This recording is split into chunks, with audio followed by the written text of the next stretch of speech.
नमस्कार, मेरा नाम है पुनीत उपाध्याय और आप देख रहे हैं यूनिक पाठशाला। आज हम बात करेंगे मणिपुर में हो रही हिंसा को लेकर, जिनके कारणों को अच्छे से समझने के लिए पहले हम मणिपुर के इतिहास की बात करेंगे। तो आइए चलते हैं मणिपुर के इतिहास में और बात करते हैं कि आखिर कैसे हिंदू धर्म मणिपुर में पहुंचता है। तो हिंदू धर्म के मणिपुर पहुंचने का जो सबसे पुराना जिक्र है, वो हमें मिलता है 15वीं शताब्दी में, जहां पर 1470 में मणिपुर के राजा क्यांबा को बर्मा के एक राजा द्वारा भगवान विष्णु की एक छोटी सी मूर्ति भेंट करी जाती है। राजा क्यांबा के द्वारा इस मूर्ति को विष्णुपुर नाम की एक जगह पर स्थापित करके एक विशाल मंदिर बनवाया जाता है। लेकिन मणिपुर में जो हिंदू धर्म है वो बहुमत का धर्म बनता है राजा पामहेइबा के दौर में, जिन्होंने इसे राज धर्म का दर्जा दे दिया और खुद भी हिंदू धर्म अपना लिया था। अब मैं बात करूं राजा पामहेइबा के हिंदू धर्म अपनाने की, तो उसका किस्सा कुछ यूं है कि गौड़िया वैष्णव धर्म के दो प्रचारक शांतिदास अधिकारी और गुरु गोपाल दास जब मणिपुर पहुंचते हैं, तो उन्होंने पामहेइबा को हिंदू धर्म अपनाने के लिए जैसे तैसे मना लिया और शांतिदास अधिकारी के कहने पर ही कांगलेई पाक, जो कि मणिपुर का पुराना नाम हुआ करता था, उसको बदलकर मणिपुर रख दिया। अब धीरे धीरे जनता के एक बड़े हिस्से में हिंदू धर्म फैल रहा था और इसी बात को लेकर राजा पामहेइबा पर यह आरोप लगता है कि उन्होंने राजधर्म फैलाने के लिए मणिपुर के जो पौराणिक ग्रंथ हैं, जिन्हें पूया कहा जाता था, उन्हें जलाने का आदेश दे दिया। अब एक आरोप यह भी है कि पामहेइबा ने सत्ता के बल पर लोगों को जबरदस्ती हिंदू धर्म की दीक्षा दिलवाई। तो कुछ इस तरीके से हिंदू धर्म मणिपुर में पहुंचता है और इस सब के बावजूद पामहेइबा जो होते हैं वो अपने दौर के एक लोकप्रिय राजा बने रहते हैं, जिसके कारण आगे चलकर उन्हें गरीब नवाज की उपाधि मिलती है और फिर उन्हें इसी नाम से जाना जाता है। बात करें राजा पामहेइबा की, जिन्हें गरीब नवाज के नाम से जाना गया, इनका शासनकाल 1751 तक रहता है। अब बात करें मणिपुर पर अंग्रेजों के नियंत्रण की, तो सन 1800 के बाद अंग्रेजों ने भारत में शासन पर पकड़ बनानी शुरू की और तब नॉर्थ ईस्ट भी उनकी नजर में आया। कई साल तक वो अपना एक राजनीतिक एजेंट वहां भेजते रहे, लेकिन 1891 के अप्रैल महीने में ब्रिटिश फौज ने मणिपुर पर हमला कर दिया और 5 साल के एक छोटे से बच्चे चुराचंद को मणिपुर की गद्दी सौंप दी, जो अंग्रेजों के एक एजेंट की तरह वहां की सत्ता चलाते रहे। महाराजा चुराचंद ने 1941 तक मणिपुर पर शासन किया, जिसके बाद महाराजा बोधचंद्र सिंह को मणिपुर की गद्दी मिलती है, जिन्होंने 1949 तक मणिपुर पर राज किया।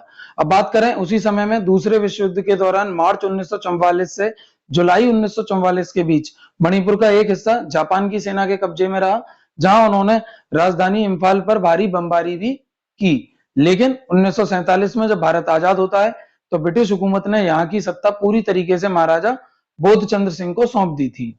अब बात करें मणिपुर के भारत में विलय की, कि मणिपुर का भारत में विलय कैसे होता है, मणिपुर कैसे भारत का हिस्सा बनता है। तो जो महाराजा होते हैं बोधचंद्र सिंह, वो भारत सरकार के साथ भारतीय संघ में मणिपुर के विलय को लेकर एक सहमति पत्र पर हस्ताक्षर करते हैं, जिसके एवज में उन्हें यह आश्वासन दिया जाता है कि मणिपुर की आंतरिक स्वायत्तता बरकरार रखी जाएगी, यानी कि मणिपुर का आंतरिक शासन अब भी वैसे ही चलता रहेगा जैसे अभी तक महाराजा बोधचंद्र सिंह के द्वारा चल रहा था। जिसका मतलब मणिपुर भारत का हिस्सा तो बन गया, लेकिन पूर्ण रूप से नहीं, बल्कि भारत सरकार को वहां पर सिर्फ विदेशी मामले, रक्षा और संचार को लेकर कानून बनाने और उसको नियंत्रित करने का अधिकार था। आगे चलकर जनता के दबाव में महाराजा बोधचंद्र सिंह वहां एक चुनी हुई विधानसभा के लिए जून 1948 में चुनाव करवाते हैं और इसके फलस्वरूप मणिपुर एक संवैधानिक राजतंत्र बनता है। यहाँ पर आपको ध्यान देने वाली बात यह है कि मणिपुर भारत का वो पहला हिस्सा है, वो पहला भाग है जहां पर सार्वभौम वयस्क मताधिकार के आधार पर चुनाव कराए जाते हैं। सार्वभौम वयस्क मताधिकार से मतलब धर्म, जाति, नस्ल, जन्म स्थान और लिंग के आधार पर भेदभाव के बिना 18 वर्ष की आयु पूर्ण कर चुके सभी वयस्कों को मताधिकार देना है। अब वापस बात करें मणिपुर की विधानसभा की, तो इसमें मणिपुर को पूर्ण रूप से भारत में मिलाने को लेकर काफी गहरे मतभेद थे, जिसमें वहां पर कांग्रेस पार्टी की इकाई चाहती थी कि मणिपुर को भारत में मिला दिया जाए, जबकि अन्य राजनीतिक पार्टियां इसके खिलाफ थी। आखिरकार भारत सरकार ने मणिपुर की चुनी हुई विधानसभा से कोई भी परामर्श किए बगैर महाराजा बोधचंद्र सिंह पर दबाव बनाकर 21 सितंबर 1949 को महाराजा बोधचंद्र सिंह से मणिपुर के पूर्ण रूप से भारत में विलय के दस्तावेजों पर हस्ताक्षर करवा लिए और इस तरीके से उसी साल 15 अक्टूबर को मणिपुर भारत का अभिन्न अंग बन गया। भारत सरकार के इस कदम को लेकर वहां के लोगों में क्रोध और नाराजगी के भाव पैदा हुए, जिसका असर आज तक देखने को मिलता है। आगे चलकर 1956 से लेकर 1972 तक मणिपुर भारत का एक केंद्र शासित प्रदेश रहता है और 21 जनवरी 1972 को इसे एक अलग राज्य का दर्जा दे दिया जाता है। अब आगे बात करते हैं 1993 में भड़की जातीय हिंसा की। 1993 में मणिपुर में दो तरीके की जातीय हिंसा भड़कती है।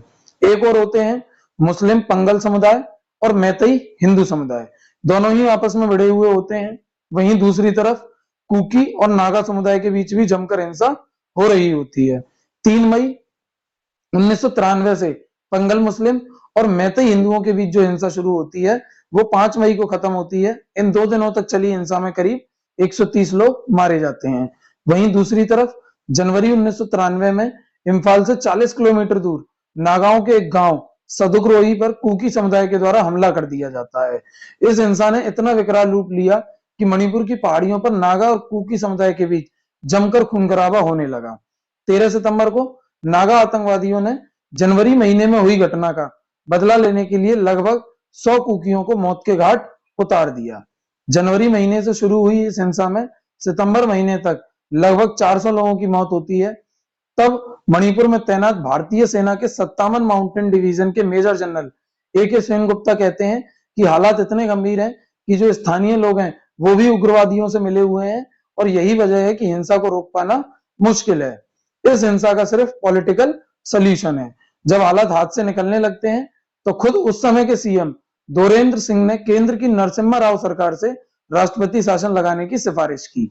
इसके बाद 31 दिसंबर 1993 से मणिपुर में राष्ट्रपति शासन लगता है जो अगले साल यानी 13 दिसंबर 1994 तक जारी रहता है। तब जाकर मणिपुर में शांति स्थापित होती है। अब हम बात करेंगे मणिपुर के वर्तमान हालात की, जहां इतनी हिंसा हो रही है जो आज से पहले कभी भी नहीं देखी गई। उससे पहले समझ लेते हैं कि मणिपुर कहां पर स्थित है और वहां कौन कौन लोग रहते हैं। तो मणिपुर भारत के पूर्वोत्तर में स्थित एक राज्य है जहां स्थित 7 राज्यों को 7 सिस्टर्स या 7 बहनें भी कहा जाता है। मणिपुर की जो सीमा है वो म्यांमार से लगती है। यहाँ अनुमानित 33 लाख लोग रहते हैं जो मुख्यतः 3 समुदायों में बटे हुए हैं, एक मैतेई, कुकी और नागा। मैतेई, कुकी और नागा कौन है ये जान लेते हैं। बात करेंगे पहले मैतेई समुदाय की, जो मणिपुर में मेजोरिटी ग्रुप है, यानी कि संख्या में सबसे ज्यादा है, कुल आबादी का लगभग आधे से ज्यादा, जो ज्यादातर मणिपुर के मैदानी इलाकों में रहता है। और मैतेई समुदाय में ज्यादातर हिंदू धर्म को मानने वाले लोग हैं। अब हम बात करें कुकी समुदाय की, जो भारत के मणिपुर और मिजोरम राज्य के दक्षिण पूर्वी भाग में एक जनजातीय समूह है, जो कि भारत, बांग्लादेश और म्यांमार में पाई जाने वाली कई पहाड़ी जनजातियों में से ही एक है। उत्तर पूर्व भारत में अरुणाचल प्रदेश को छोड़कर ये सभी राज्यों में मौजूद है। मणिपुर में ये जनजाति ज्यादातर पहाड़ी इलाकों में निवास करती है और इसमें ईसाई धर्म को मानने वाले लोगों की संख्या ज्यादा है। बात करें नागा समुदाय की, ये मणिपुर का एक जनजातीय समूह है जो संख्या में सबसे कम है और इसमें ईसाई और हिंदू दोनों धर्मों को मानने वाले लोग हैं। बात करेंगे मणिपुर में वर्तमान में इतनी हिंसा का क्या कारण है। दरअसल मणिपुर में मैतेई समाज की मांग है कि उनको कुकी जनजाति की तरह राज्य में शेड्यूल्ड ट्राइब ST का दर्जा दिया जाए, लेकिन कुकी जनजाति के द्वारा मैतेई समुदाय की आधिकारिक जनजातीय दर्जा दिए जाने की जो मांग है उसका लगातार विरोध किया जा रहा है, जिसे लेकर कुकियों ने तर्क दिया है कि इससे सरकार और समाज पर मैतेई समुदाय का प्रभाव और अधिक मजबूत होगा, जिससे उन्हें जमीन खरीदने या मुख्य रूप से कुकी क्षेत्रों में बसने की अनुमति मिल जाएगी। साथ ही कुकियों का कहना है कि वर्तमान सरकार के द्वारा नशे के खिलाफ छेड़ा गया अभियान उनके समुदाय को पहाड़ी इलाकों से उखाड़ फेंकने का एक बहाना है। अब मैतेई समुदाय की शेड्यूल्ड ट्राइब का दर्जा दिए जाने की मांग और कुकी जनजाति द्वारा उसका विरोध करना ही मणिपुर की सारी वर्तमान हिंसा का कारण है। ये हिंसा मणिपुर में 3 मई को जब शुरू हुई, जब मणिपुर हाईकोर्ट ने मैतेई समुदाय को शेड्यूल्ड ट्राइब का दर्जा दिए जाने का फैसला सुनाया और इस फैसले के खिलाफ कुकी समुदाय द्वारा विरोध प्रदर्शन किया गया। और अब यह हिंसा इस कदर फैल चुकी है कि अब तक इसमें कम से कम 130 लोग मारे गए हैं और 400 लोग घायल हुए हैं। हिंसा को रोकने के लिए सेना, अर्धसैनिक बलों और पुलिस के संघर्ष के कारण 60,000 से अधिक लोगों को अपने घरों से दूसरी जगहों पर जाने के लिए मजबूर होना पड़ा है। इन झड़पों के दौरान दोनों समुदायों ने कई जगहों पर तोड़फोड़ की, कई पुलिस थानों से हथियार लूट लिए। हिंसक झड़प के दौरान सैकड़ों चर्च और मंदिरों को आग लगा दी गई और तोड़ दिया गया, कई गांवों को आग के हवाले कर दिया गया। साथ ही इस हिंसा में कुकी समुदाय की 2 महिलाओं के साथ हुए बर्बर बर्ताव के शर्मनाक वीडियो के जारी होने के बाद पूरे देश में गुस्सा है और स्थानीय मीडिया के अनुसार ये घटना इन महिलाओं के साथ तब घटी उन फर्जी रिपोर्टों के आधार पर जिसमें कहा गया कि कुकी समुदाय के एक व्यक्ति द्वारा मैतेई हिंदू महिला का यौन उत्पीड़न किया गया है। वह खुद मणिपुर के मुख्यमंत्री ने भी माना है कि ऐसे हजारों मामले हैं, उन मामलों को सोशल मीडिया पर शेयर किया गया तो हिंसा और भी भड़क सकती है, इसीलिए इंटरनेट पर प्रतिबंध लगाया गया है। खुद राज्यपाल अनुसुईया उइके ने भी कहा है कि उन्होंने अपनी पूरी जिंदगी में इतनी हिंसा कभी नहीं देखी है। इन सारी बातों से आप समझ सकते हैं कि मणिपुर में कानून और संविधान का शासन पूरी तरीके से खत्म हो चुका है और मणिपुर की सरकार हिंसा को रोकने में पूरी तरीके से असफल रही है। सेना और अर्धसैनिक बलों की इतनी तैनाती के बावजूद भी अगर सरकार मणिपुर में हिंसा को रोकने में सफल नहीं हो पा रही है और विपक्ष की मांग के बावजूद मणिपुर में ना तो सीएम एन बीरेन सिंह का इस्तीफा हुआ है और ना ही राष्ट्रपति शासन लगाया गया है, इतने खराब हालात के बावजूद मणिपुर में केंद्र सरकार के द्वारा राष्ट्रपति शासन न लगाया जाना सरकार का लापरवाह रवैया दर्शाता है।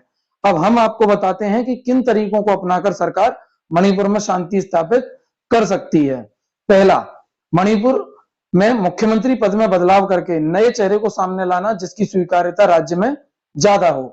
दूसरा तरीका, प्रशासन और जनता के बीच कॉन्फिडेंस बिल्ड किया जाए, वो बहुत जरूरी है, उसके प्रयास हों। तीसरा, संविधान के अनुच्छेद 355 के इस्तेमाल से केंद्र सरकार मणिपुर के मामलों में सीधा नियंत्रण रखे। चौथा, बाहरी पुलिस का इस्तेमाल करके स्थिति को नियंत्रण में रखा जाए क्योंकि स्थानीय पुलिस जनता का भरोसा खो चुकी है। और आखिरी विकल्प, विधानसभा भंग किए बगैर राज्य में राष्ट्रपति शासन लागू कर शांति बहाल की जा सकती है। तो ये थी मणिपुर की अब तक की पूरी कहानी। अगर आप चाहते हैं कि मणिपुर के इस पूरे घटनाक्रम की जानकारी देश के सभी लोगों तक पहुंचे और मणिपुर में शांति स्थापित करने के लिए सरकार को हमारे द्वारा सुझाए गए प्रयास अगर आपको भी अच्छे लगते हैं, पसंद आते हैं, सही लगते हैं, तो इस वीडियो को ज्यादा से ज्यादा लोगों को शेयर कीजिए। जय हिंद, जय भारत।